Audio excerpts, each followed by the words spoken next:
Bonjour, bienvenue sur la chaîne de Nantol comme le noob. Aujourd'hui, on est sur le fascicule numéro 24 avec les règles de base. Les règles de base, comme vous le savez maintenant, et la bataille. Mais les règles de base, vous le savez, on est sur une mise en page qui correspond aux règles classiques, au livre de règles classiques d'AOS, et donc des règles définitives. Comme vous le savez, on va assez vite dessus, même si cette fois-ci on va s'y pencher un petit peu. Pourquoi ? Eh bien parce qu'on a des points que l'on n'a pas encore vus, tout simplement. Alors, on a deux premiers éléments sur les rounds de bataille, le jet de priorité et les séquences de tours. Ça, on le connaît. On a en plus les références pour aller voir les règles exactes dans le futur, donc on va pas l'aborder. Par contre, on va aborder d'autres éléments.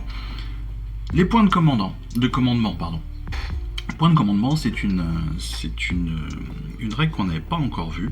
Les points de commandement en fait, permettent d'utiliser des aptitudes de commandement. On reçoit en fait des points de commandement au début des rounds de bataille. Juste après, le jet de priorité. Techniquement, vous allez recevoir, si vous êtes le joueur numéro 1 du round de bataille, vous allez recevoir un point de commandement. Si vous êtes le joueur 2 du round de bataille, vous allez recevoir 2 points de commandement. En plus de cela, on va rajouter un point supplémentaire si votre général est encore sur le champ de bataille. Ça, c'est comment est-ce qu'on récupère des points de commandement. Sachant que ces points, évidemment, comme je viens de le dire, ils se font juste après avoir déterminé le jet de priorité. Donc à chaque round, on redétermine quels sont notre nombre de points de commandement.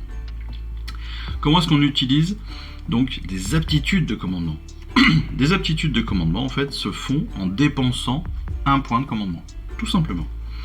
Donc on va choisir une figurine amie qui va donner un ordre à une figurine qui va recevoir, une figurine ou une unité qui va recevoir l'ordre. Donc les champions d'unité peuvent donner des ordres à leur propre unité. Les héros peuvent donner des ordres aux unités qui sont entièrement à 12 pouces. Les généraux peuvent donner des ordres aux unités qui sont entièrement à 18 pouces. Et les totems peuvent, eux, donner des ordres, eux aussi, à 18 pouces. Donc, chaque aptitude a des règles spécifiques, des informations spécifiques, et tout est notifié, tout est bien indiqué, donc pas de souci là-dessus, on ne va pas pouvoir se tromper. Autre élément qui est important, et vous voyez en fait, on le voit bien qu'on n'avait pas les informations jusqu'à maintenant, ils sont dans les règles sont sur des couleurs différentes. Pendant la phase de héros, on avait vu jusqu'à maintenant que les prêtres, les sorciers, pouvaient tenter de lancer des sorts. Enfin, que les sorciers en particulier. Maintenant, on a d'autres éléments qui sont à prendre en compte. Les héros, exactement, et les actions héroïques. En fait, une unité qui a le mot-clé héros va pouvoir, dans la phase de héros, effectuer une action héroïque. Une action qui fait partie donc de ces 4 actions héroïques. Soit le commandement héroïque, soit la volonté héroïque, soit l'heure de gloire, soit la guérison héroïque. On va revoir ça dans le tutoriel juste après, mais commandement héroïque, c'est choisissez un héros ami et jetez un dé, ajoutez 2 au jet si votre général a été tué, et sur 4 plus, vous recevez un point de commandement, pouvant être dépensé uniquement pendant ce tour, dans la phase de héros. Même pas pendant la phase de héros, mais voilà, peut être utilisé pendant ce tour. La volonté héroïque, c'est on va choisir un héros ennemi qui n'est pas un sorcier, et en fait, ce héros va pouvoir dissiper un sort ou conjurer un sort persistant pendant cette phase et pour ce tour. L'heure de gloire, c'est on va choisir un héros ami évidemment qui va ajouter 1 au jet de blessure pour les attaques du héros jusqu'à la fin du tour. Et on va ajouter aussi 1 au jet de sauvegarde pour les attaques qui ciblent ce héros jusqu'à la fin du tour. Et chaque héros ne pourra effectuer cette aptitude qu'une seule fois par bataille. Autrement dit, si j'ai 5 héros dans mon armée, je vais pouvoir tenter heure de gloire à chaque tour, à chaque round, mais par 5 héros différents. Si je n'ai qu'un héros, je ne pourrai faire heure de gloire qu'une seule fois dans la partie. Autrement dit, il faut bien choisir quand. Guérison héroïque, ça aussi c'est plutôt intéressant. On va choisir un héros ami qui est à plus de 3 pouces d'une unité ennemie. D'accord, donc il faut qu'il soit légèrement à l'écart d'une unité ennemie. On fait un jet de guérison héroïque en jetant 2 dés de 6. Et si le jet est inférieur ou égal à la bravoure du héros, eh bien on peut guérir un D3 de blessures allouées au héros. Ça peut être sympa, on peut récupérer 3 points de vie si on arrive à être inférieur ou égal avec 2 dés de 6 à la caractéristique de bravoure. On a aussi les aptitudes de commandement de la phase de héros. Donc ça, c'est un premier élément avec le ralliement. On va pouvoir utiliser cette aptitude de commandement. Donc on va dépenser, si je ne me trompe pas, on va dépenser une aptitude de commandement. Donc on va dépenser un point de commandement, il me semble.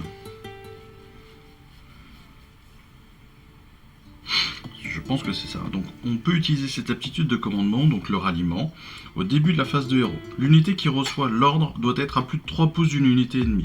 On va jeter un dé pour chaque figurine qui ont été tuées de l'unité. Et pour chaque jet de 6, on va pouvoir ramener une figurine qui a été tuée de l'unité. Ça c'est pareil, ralliement hyper intéressant. On fait un jet, sur un 6, boum, on récupère une figurine. Si vous êtes sur une unité qui a perdu 2-3 figurines, imaginez que vous pouvez récupérer vos 3 figurines comme ça, c'est plutôt parfait. Sur le tutoriel, on réexplique. Quand les héros de votre armée transcendent leurs limites pour faire basculer la bataille en votre faveur, ils utilisent des actions héroïques. Donc encore une fois, le commandement héroïque. Donc on récupère un point de commandement supplémentaire utilisable à ce tour avec le héros. Donc on en apprendra plus évidemment sur les points de commandement. En page suivante, la volonté héroïque, eh bien, ça permet de dissiper un sort, au même titre qu'un sorcier. L'heure de gloire, ça nous permet d'avoir un +1 au jet de blessure et un +1 au jet de touche une fois par bataille pour chaque héros. Pour chaque héros, oui c'est ça, pour chaque héros, on a la possibilité de tenter ça une fois par bataille. Guérison héroïque, eh bien on va pouvoir guérir des personnages, des figurines qui ont été tuées et les faire revenir dans l'unité si et seulement si notre 2D de 6 amène un nombre de points inférieur ou égal à notre bravoure de l'unité. Voilà, et donc on va soigner les blessures. Ah oui, c'est pas le ralliement, pardon, c'est la guérison héroïque. Donc on fait 2 dés de 6, si c'est inférieur ou égal à notre bravoure, on soigne un D3 de blessure. Donc les aptitudes de commandement, ce que je vous disais, ça représente la façon dont les champions et les commandants donc, utilisent leur génie tactique, c'est ça, avec les points de commandement. Donc les champions d'unité qui peuvent donner des ordres qu'à leur unité eux-mêmes. Les héros peuvent donner des ordres aux unités qui sont entièrement à 12 pouces ou moins 2. Et les généraux ou les totems à 18 pouces 2. Totalement, évidemment. Point de commandement, c'est très simple. Vous êtes le premier joueur du round, vous prenez 1 point. Vous êtes le deuxième joueur du round, vous avez 2 points. Si votre général est encore sur le terrain, vous prenez 1 point supplémentaire.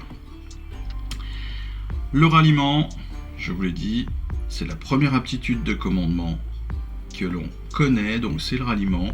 Il suffit donc de jeter un dé par figurine qui a été tuée de notre unité. L'unité doit être à plus de 3 pouces évidemment d'une unité ennemie. Sur un 6, on ramène une figurine. Voilà. Donc ça peut être encore une fois très intéressant.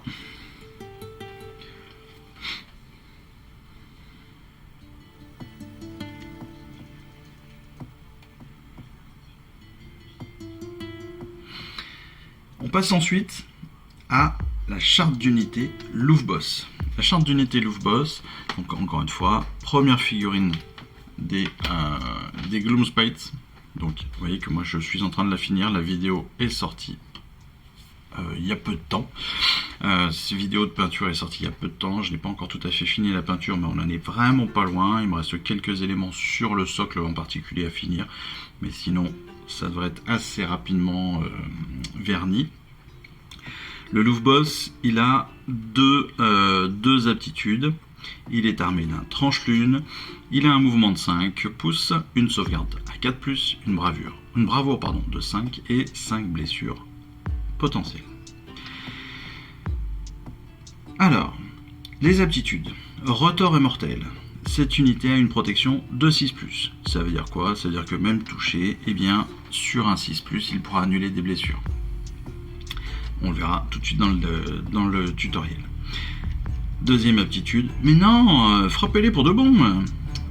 Quand cette unité donne l'ordre attaque en règle à une unité Lune Clan, ami à la phase de combat et ce jusqu'à la fin de cette phase, si le jet de blessure non modifié pour une attaque de l'unité Lune Clan choisie donne 6, l'attaque cause une blessure mortelle à la cible, en plus des dégâts normaux.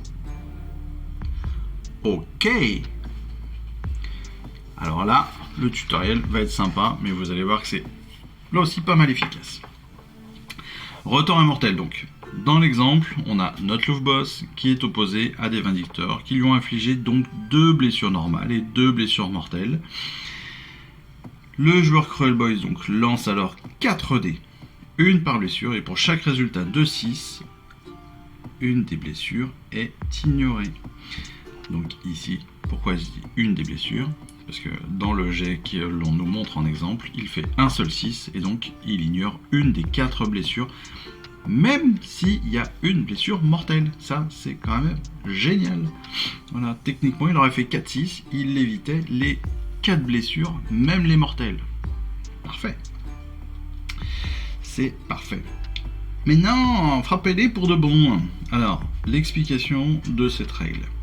Dans cet exemple, donc, le joueur donc, de la destruction, il veut infliger plus de dégâts avec son Louvre Boss. Donc il va se donner l'ordre à attaque en règle. Donc lorsque le Louvre Boss effectue son jet de blessure, attention, c'est pas sur le jet de touche, c'est sur le jet de blessure, s'il obtient 6, il va infliger une blessure mortelle supplémentaire. On revient sur l'élément. Quand on regarde sa charte d'unité, il touche à 3+, et il blesse à 3+. Autrement dit là, dans notre exemple, il va lancer 4 dés. Normal. Il a 5 attaques. Bon, je sais pas pourquoi ils en mettent que 4, mais bon, peu importe. Il a 5 attaques. Il va lancer 5 dés. Potentiellement, il va toucher que 4 fois. C'est notre exemple ici. Il touche 4 fois. Sur ces 4 touches, il va lancer les blessures. Lorsqu'il lance ses blessures, il y en a une qui ne blesse pas, et il en a 3 qui blessent. Il a un 3, un 4 et un 6. Le 6, en ayant engagé l'aptitude maintenant frappez-les pour de bon, va amener une blessure pour le 3, une blessure pour le 4, une blessure pour le 6 et une blessure mortelle pour le 6.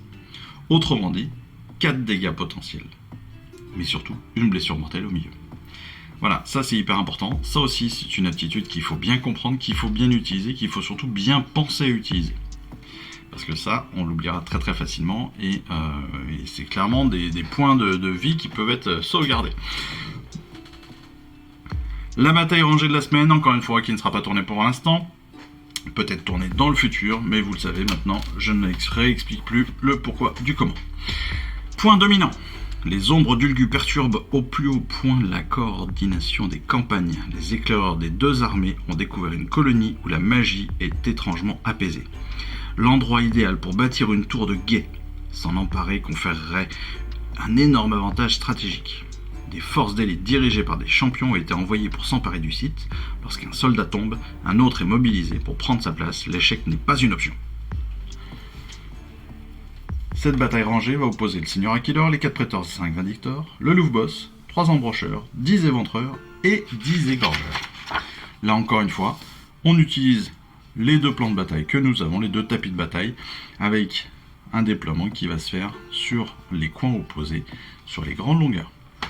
Donc là aussi, bataille de grande envergure, avec surtout un grand terrain. Voilà. J'espère que cette vidéo qui se termine là maintenant, pour l'instant, ici, peut-être qu'elle sera complétée d'une mise à jour dans le futur, mais qui se termine pour l'instant ici, vous aura plu. J'espère que les explications des différentes règles que l'on a vues aujourd'hui vous auront permis aussi de bien appréhender ces nouveaux éléments qui vont venir se greffer à nos règles de base et donc à nos capacités dans nos batailles. Voilà, j'espère que tout ça a été assez clair, que la charte d'unité vous l'aurez bien comprise et surtout que vous n'oublierez pas ces quelques aptitudes. Voilà, en attendant, moi je vous souhaite à tous une excellente fin de semaine.